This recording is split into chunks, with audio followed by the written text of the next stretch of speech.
Welcome.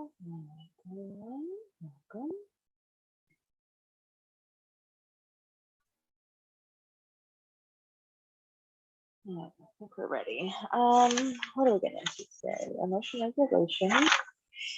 And we finished with ABC Please. We went through values and goals. And we're almost done with it. We'll be done with emotion regulation today.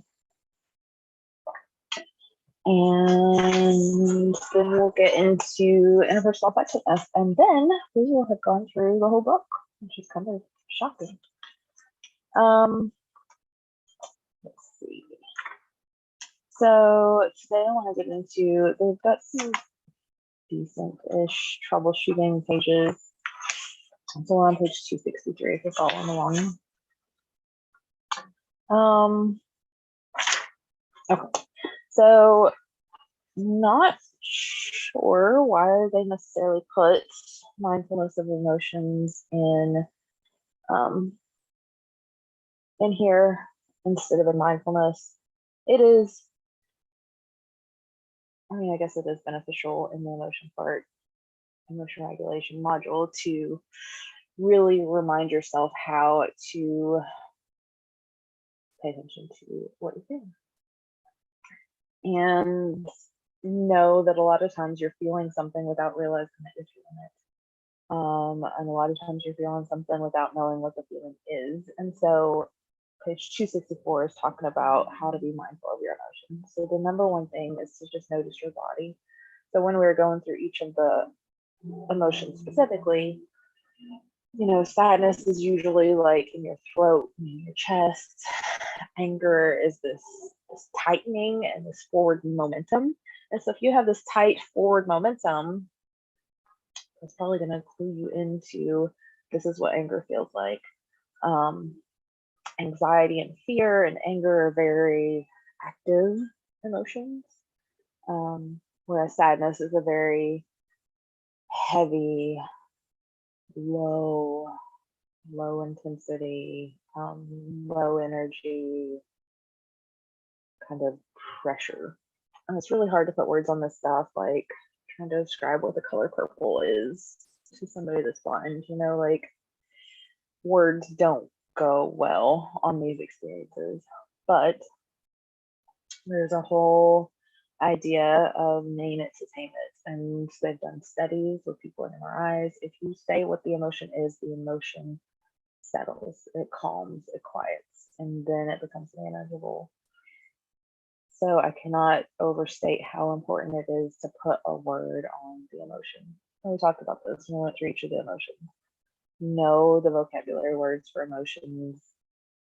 Know the list of annoyed to angry to furious to bitter to ticked off to irritated to, you know, just each tiny little detail in the word itself points to a more accurate expression of what the experience is. And that's helpful for you to just know it and understand it. And then, oh, I'm bitter right now. That's what's going on inside of me. So it's validating for yourself, but it also helps to communicate to other people what your internal experience is. And again, that's why we have emotions in the first place, right? To tell us information about the world, to tell other people about our experiences, to bond, to communicate, to understand, and to motivate. So when you're trying to just do mindfulness of emotions, you know, get into kind of a mindful pose, close your eyes if you can, breathe if you can, and just first notice your body. Notice the sensations that are going through you, notice the urges, notice what your body wants to do, and then try to just let the emotion exist without acting on it, without thinking about it, just notice it. And it is called urge surfing, or it really is the analogy of a wave is most applicable. You learn to just surf it and notice it coming up And then inevitably it will go down. If you don't interfere, if you don't do something impulsive to get away from it, if you don't avoid it, if you don't run from it, if you don't dissociate, if you don't do anything, the emotion will subside. It is a wave. And sometimes it's a tsunami. So, I mean, we can't always just surf it. And you don't always want to, right? So if anger is coming up because somebody's about to steal your car, then you want that emotion to pay attention and do something and call the cops or whatever. You don't want to just sit there in a Zen pose and just notice bad things happening. But oftentimes acting out of emotion when it's really strong, probably not a great idea. And people who are really sensitive, people who have been invalidated all their lives, people who don't have the skills to modulate their emotions yet, you probably don't want to act on extreme emotions. So just let the wave happen. It will peak and then it will subside on its own. It is physically, literally impossible to stay in an emotional state forever. It feels like it lasts forever. It feels like a panic attack will never end, but it will. It goes down. And maybe you have 100 panic attacks in an hour. Probably not, but in a day. And that's miserable, but it's different ones, right? You do come back down. You do come back down unless you're on like some drugs. So just imagine yourself, like this is just a mindfulness imagery exercise of, okay, the fear is in me. I notice the fear. It is unpleasant. Unpleasant is the word that fits. It is uncomfortable. It is unpleasant, but it's not dangerous. This is where you get the phobia of emotions themselves. You're afraid to feel something. And again, if you're a really sensitive person and you're a little kid with big emotions and you got spanked every time you had an emotion, of course, emotions are going to be scary. If you're an adult and every time you had an emotion, you screwed up your life, or you quit jobs, or you punched walls, or you got broken up with because like your emotions were problematic or caused problematic things. But the emotion, it's understandable that you're concerned about having emotions.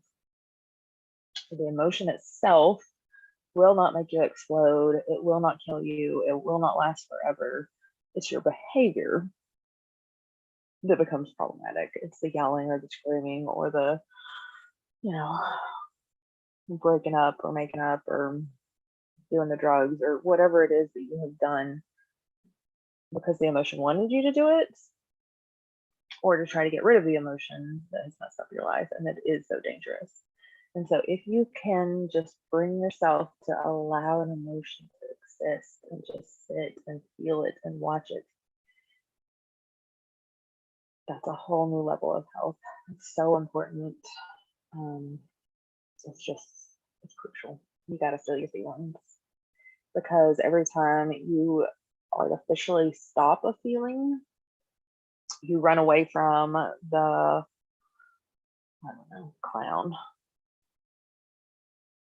It will just get bigger and bigger and bigger. Or you don't let yourself feel sad because you're too busy and you don't have time to be sad.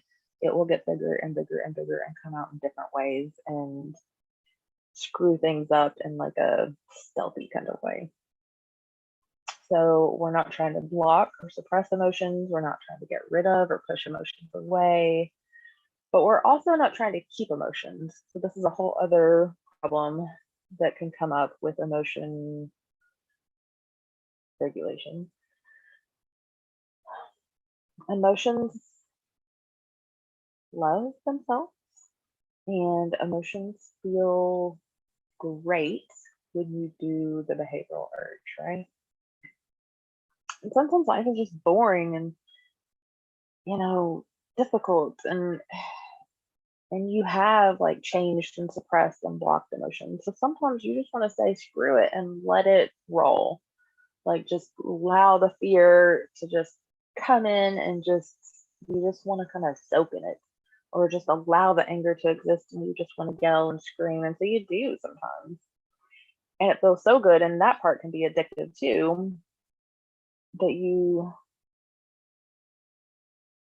artificially maintain that fire. So if you think about the emotion as a fire, and the natural situation is the wood, it will burn and then it'll go out. We have the capacity to add more wood to that fire by thinking and by doing sometimes. And so say somebody ran into my car and scratched it. That is the situation. That is frustrating. That causes anger to come up in me. And if I just sit with it and allow it to be, the anger goes away and I move around about my life and I deal with it and I address it and I get it done. You have the capacity to do those things without that anger like pushing you in that situation. But if that happens and then I start throwing these thoughts, these wood thoughts, how dare they do that? I can't believe they did that. Nothing ever good happens to me. Of course this happened to me. People are no good. They're so irresponsible. The world is just shit. And then that fire of anger turns into rage and it just is artificially maintained by thoughts that have nothing to do with the fact that your car got scratched, right? You are intentionally maintaining this state of emotional arousal because it feels appropriate, it feels comforting, it feels justified and righteous. If that's working out for you, then don't change it, you know? Great, okay. But usually that's when you go chase the person down and run them off the road, or that's when you know, throw your phone across the room and now you have an $800 broken phone. You know, usually adding those thoughts turn what was a natural, healthy emotional reaction into something that is this huge flaming fire that will destroy parts of your life. So we don't want to hold on to it and we don't want to amplify it either. Just notice what comes up and notice what goes down. Notice what comes up and notice what goes down. And again, that's not to say that you should never react on your emotions or never express your emotions. It's just you want to be the one that is witnessing it instead of being lost in it, and it being the one that makes your choices for you. And you're just like screaming from the background, please, no, don't throw your phone. And you do it anyways because you're lost in the hurricane of the storm of the emotion and it's just tossing you around all over the place. Let's talk about practicing mindfulness of body sensations. Again, notice where your body is feeling heavy or tingling or hot or energized or lethargic, heavy, and just put words on it, right? So let's observe, describe, and participate is the three skills of mindfulness. So just observing what the sensations are and then describing them. I feel like my face is red. I feel like I'm about to burst into tears. I feel this tightness behind my eyes. I notice, I experience. Remember that you're not your emotion. Don't necessarily act on it. Remember times when it was different, right? If you didn't feel this way an hour ago or 2 days ago, and you're not going to feel this way in an hour from now or 2 days from now. Like, we forget that these are transient experiences when we're lost in them, and when we're lost in the emotion that feels like this has lasted forever and it will continue to last forever, and I will always be in this much pain and discomfort and misery of the panic attack or the rage or whatever. But just again, so these are all diffusion techniques from acceptance and commitment therapy of getting to that observing self state of mind, which will give you choice and will give you control and will give you options. You can actually practice loving your emotion. Be like, oh, hello, sadness. Welcome. You are very uncomfortable to sit with. I am not enjoying this, and here I am sad. I have sadness on me. That's another way to kind of get a little bit of distance. Instead of saying I am sad, I am scared, I am the emotion, say that you have it on you. I have sadness on me. That kind of sounds a little woo-woo cheesy, but it's just one more way to like diffuse from it and not be lost in it. I've got a lot of anger in me right now. I have got sadness in me, on me. I'm moving through some fear right now. I have fear on me. And so I exist and the emotion is on me or in me or going through me. You know, there are mindfulness activities where you are the sky and the emotions are just the storms or the clouds that are passing by. But you're bigger than that and you can hold it and you can contain it and you can allow it to be without getting rid of it or running away from it, because it's just a small thing that is passing through. It is transient and temporary. It will change, and you do have the capacity to hold it without making it go away. That being said, the whole distress tolerance module is about reducing the intensity of the emotion. So it's also okay if it's too much, then by all means reduce it. But in general, just noticing an emotion is a very healthy thing to do. So respecting your emotion, not judging it, allowing it to be, practicing willingness, and just creating a new relationship with it, right? Because if you've been a hot mess and made mistakes with your behavior, emotions have been connected with bad things happening in your life. But emotions are not bad enough themselves. And so you can develop this new relationship with the emotions and allowing them to exist without increasing them. Managing extreme emotions is just basically talking about distress tolerance. I don't know why they don't just say go back to distress tolerance. It is kind of a if-then flowcharts. So you also want to notice the thoughts that are going through your mind as the emotion is flowing through you. So you're having a panic attack or you're just really nervous and you have these thoughts of, oh my God, I'm going to die. Oh, I can't stand this. I'm falling apart. I'm freaking out. This is terrible. I can't handle this. Those words, right? With your observing self, also just notice those thoughts that are going through your head and stop and check it, right? We did check the facts. Like, am I really falling apart? This is uncomfortable and this is unpleasant.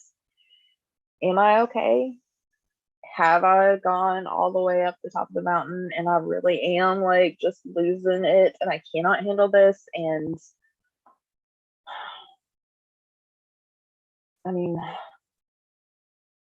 you're not going to pass out. I mean, that's probably what maybe you could pass out from an emotion. Otherwise, it's just incredibly uncomfortable. But if the discomfort is too much, if you're too overwhelmed, if it's too extreme, you can't slow it down. Your brain is just like going in overload mode and is shutting down on its own. Then by all means do distress tolerance and force the emotion to kind of come down. And so 265 is just a flow chart of what to do if it's too much. So on 266, it's talking about you tried emotion regulation, it didn't work. Why didn't it work? And so it goes through another flow chart. Is it your biological sensitivity? If that's the case, then do your ABC please, right?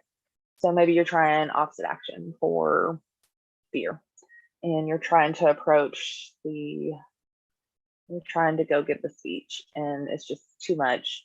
You're freaking out. You're having a panic attack. Why isn't opposite action working? You go through and say, is it because I'm more biologically vulnerable? Am I sick? Am I hungry? Have I slept? Am I on drugs? Have I taken my meds? And if no, then do ABC please. Like start there. Go eat an apple and then try to call your boss. Go take your headache medicine. Go do ABC please and then try opposite action again. Review your skills. So if that's not the problem, then move on to the next one. Did you try the right skills? And did you do the skill to the letter? I get this so often with Dear Man. People think they did it and they didn't do it. You did a part of it. You did 3 out of the 7 things. Or you did all 7 things, but you did them out of order, right? If you're doing a Dear Man, you have to do every step of the process. If it's not working, if you can get away with just doing 3 pieces of it and it works, then good for you. Like, rock on with your bad self.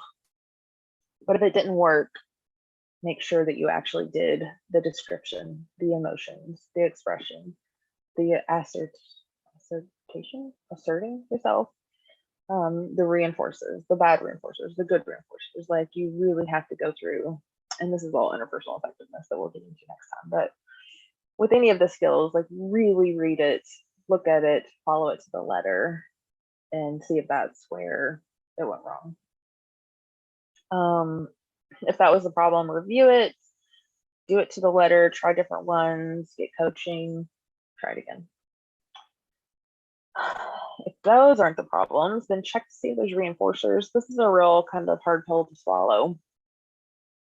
I think we've talked about it before, in that if I get mad when it's my turn to do the dishes and I stomp and yell and scream and I throw the dishes at the wall, my husband is probably not going to ask me to do the dishes again. And that was reinforcing, right? And so I don't want to act a fool and be a hot mess and do these things, but I accidentally am rewarded for acting a fool. You're not trying, in the moment, you're rageful and angry and throwing the dishes. Your ideas, this is where people think that like DBT can be manipulative. It's not that sinister and planned out. I'm not thinking like, ooh, if I throw this dish, he'll never ask me to do it again. I'm just rageful and just acting on the behavior. But there's an accidental reinforcer that happened that wasn't my intent, but I did kind of get what I wanted in the end. Now I have guilt and I have shame and all the dishes are broken and I'm having to clean it up and there's this big fight. Like, I don't want any of that to go down, and I want to be able to manage those situations in a different way. But I just don't have the skills, and then I act on the emotion, and then I get secondarily reinforced. So if you're trying to be more, I don't know, be more assertive, and when you're not, you get reinforced, that reinforcer is going to make it harder for you to be assertive, right? So this is things like people coming to your rescue, people giving you praise and encouragement if you like lose weight, but you're not trying or needing to lose weight, right? This is just be a million different things. Like, if you kind of go into the active passivity and are like, I don't even know like how to do my bills and where to start, and so much, and somebody comes in and does it for you, that reinforces you like learned helplessness, right? Like, you learn that you can't do it, you learn to be helpless, and then your helplessness is rewarded by people taking it over and doing it for you. So if you're trying to be assertive, check to see if there are reinforcers for you not doing it. And if there are, it's really hard. You have to be like, please don't give me what I want if I throw a fit.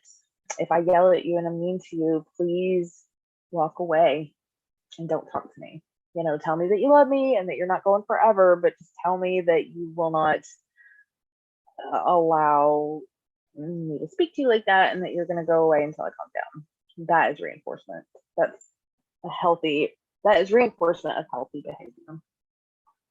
And so you have to ask people in your world to not do this thing that is influencing you to continue to do this bad behavior. So the reinforcers could be that your emotions are communicating and influencing people. They're motivating you to do things that you think are important. They're validating your feelings or beliefs. or your beliefs or identity, and your emotions feel good. You know, if it feels good to scream and yell, then it's reinforcing to scream and yell and have that strong emotion. So practice the interpersonal effectiveness, find new reinforcers. So you get all this praise and love and attention when you do pay the bill and when you figure it out yourself, or when you are calm and peaceful, or whatever. And then also go back and do a pros and cons of why are you doing this in the first place? Like, if the pros outweigh the cons, then why are you changing the emotions? You know, like if they're getting you what you want and there's not bad side effects, then do it. You know, maybe you shouldn't be regulating the emotion. Check your mood. Are you putting in the time and effort to solve the problem? Is it the right time? Doing pros and cons, having radical acceptance, willingness. Check for emotional overload. Don't do complicated skills when you're at the top of the mountain. If your brain's not working, if you're already super emotional and upset, you're not going to be able to think your way out of it. You have to do the distress tolerance skills. So if you're too upset to use the complicated skills, get yourself calm first. Or emotional miss getting in my way of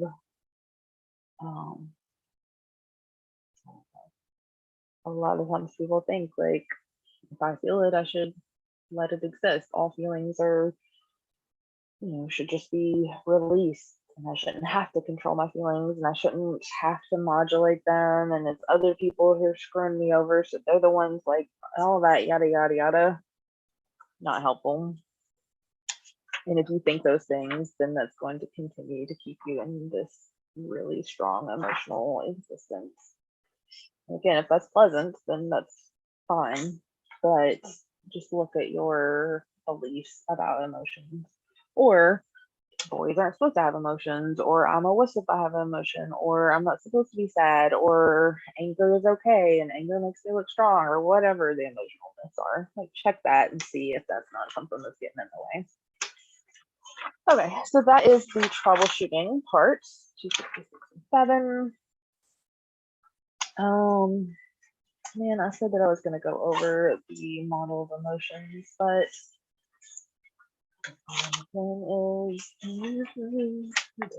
look for it. Draw my finger, so I think I'm just going to talk about it, but then we'll be done. So, all right, one of the better pages for the model of emotions is on page 281, which is actually one of the homework pages for it. There's another one on 268, which can be kind of helpful. And then the original one is on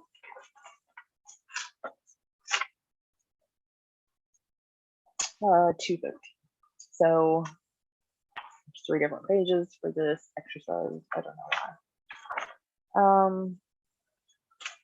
But this really can be helpful in showing you that it is a loop.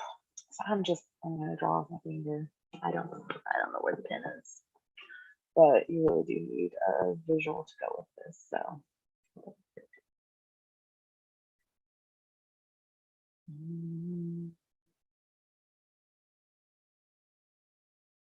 Okay. So.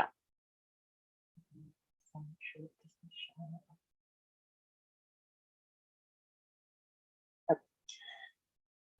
So you have your. I guess I'll go off.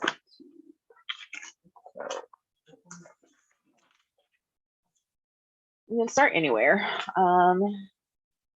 Usually it's easiest to catch this by saying, starting with the emotion. So I know that I'm feeling the situation, it doesn't matter, like catch it anywhere. So let's just say the situation. So the situation is, I don't know, real world example, kid won't eat dinner for that day. So kid won't eat dinner. That is a neutral thing. But what your thoughts about it are is going to be important, right? So your thoughts, which is another bubble, and they have like different squares and bubbles and whatever. I'm just going to do circles for everything. My thoughts are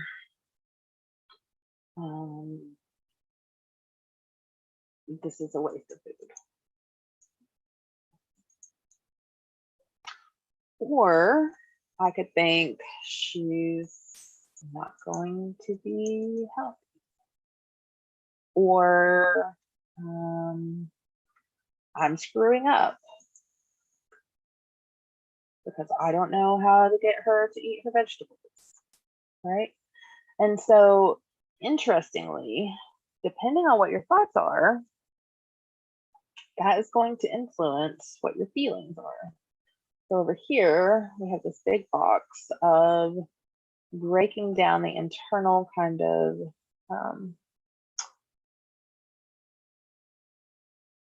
events inside of, or experiences inside of ourselves. So when this happens, I have, my face gets red, my fists are clenched, and I feel like I want to cry. And I say, you're being ungrateful. I didn't really do this, but just made up. And I slam my plate down and walk away. Right? So those are the words that I speak, the behaviors that I do, my face, my body language, and I say it in a loud voice.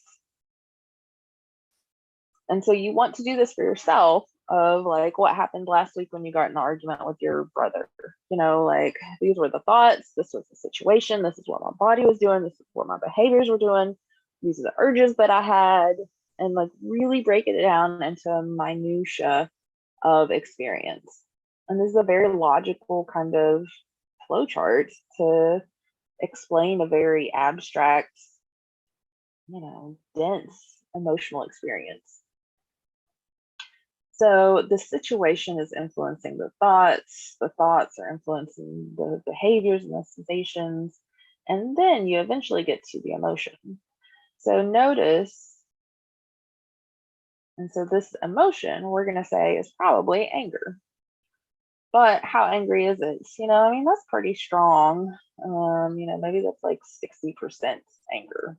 And so putting like a percentage on it, putting, you know, am I annoyed, frustrated, enraged? Pretty pissed at 60%.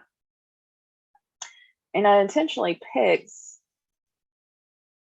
so what thoughts of over here would go with the anger, right? So like probably this is wasteful would make me angry, right? Because it's blocking my goals of having money or being good to the environment or whatever. This is wasteful would make me mad. But if I thought, oh my God, I'm screwing up, I would probably have like nausea and like feeling a little bit of disgust and like fear, intensity, and that would be guilt, right? Oh my God, I'm screwing up. I'm such a bad mom. I don't know how to deal with this. This is overwhelming. I suck. I can't do this.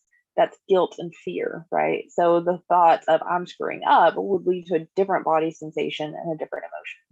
The thought of she's not going to be healthy, of oh my God, she's not going to eat, this isn't working, she's going to get sick, does she have enough vitamins? Like that is just pure fear. And then, you know, more of this amped up, intense, frenetic kind of body sensations. And so I'm going to say different things based on being afraid that she's not going to be healthy, or being worried and guilty that I'm screwing up, or being mad that we're wasting food. Those different kind of interpretations for the same exact situation will lead to different emotions. So now that you've got this anger though, now we have a whole other situation of after effects. So now we've got, so she cries and eats vegetables. And everybody's quiet, awkward, quiet. And I have the thought, I can't believe I lost it. I suck. And so now you've got a whole other situation that is going to lead to a whole other set of emotions, right? So this is the secondary emotions and the after effects. And now you just repeat this process of, now I feel guilty and I feel ashamed. And so now I have the urge to like get her dessert or go in my room and cry and hide or whatever. And so this is that cycle of like one situation leads to one emotion, but that leads to another situation, another emotion, another one, another one, another one. And so one thing could have happened up here that was kind of minor, but the way things went down and reacted and the thoughts and then the emotions, and now you're in a totally different place because it all is interconnected in spirals. Also, if she cries and eats her vegetables, this is a secondary, this is reinforcing, right? I threw a fit and she did what I wanted her to do. Not how I wanted it to happen. I didn't intend, like if I slam my plate down right now, she will eat her vegetables, but it accidentally worked. And so that can be one of the reinforcers. And so now you've got guilt, and guilt has this and this and this and this. Okay.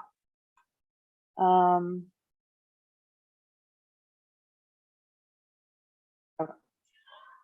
So that's about it on the model of emotions. It's just another way to do the chain analysis. Maybe next time we'll work more on chain analyses because they're crucial. They're more involved in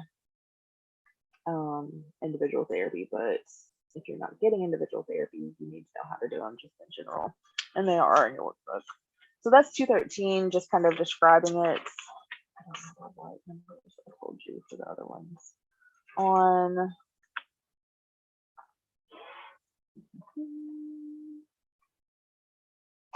those other pages, here we go, 281.